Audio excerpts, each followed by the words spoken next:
So yesterday I said, but know this, bisexuality exists. We have our own sets of issues to deal with, which I'm going to talk more about tomorrow. And now, it's tomorrow today. I would love to introduce you to Alfred Kinsey. Funny looking fella who looks nothing like Liam Neeson. However, he completely revolutionized the way that we thought about human sexuality. So let's pretend that it's the late 1940s. Segregation was still a thing. Television had yet to be released. The word sex was a dirty word, which is why it was so shocking to see a book published called Sexual Behavior of the Human Male. A few years later, there's actually a new round of scandal when there's a follow-up book called Sexual Behavior of the Human Female. People were weird back then.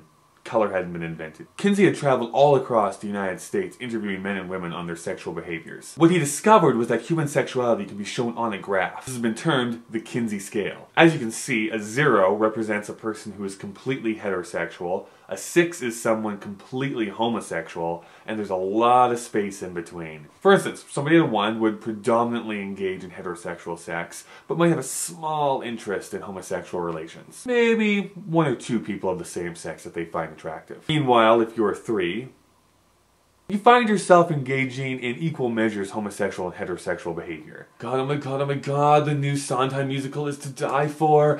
I want to nail Bernadette Peters. Would be an example that I have no relation with.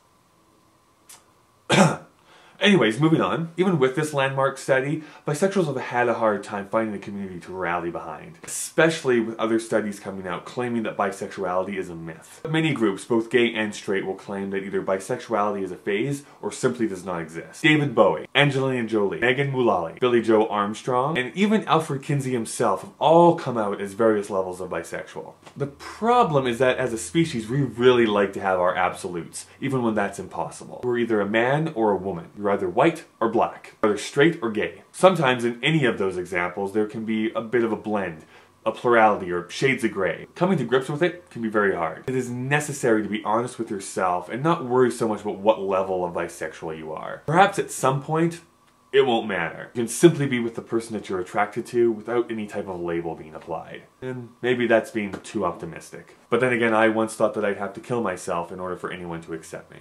It got a lot better.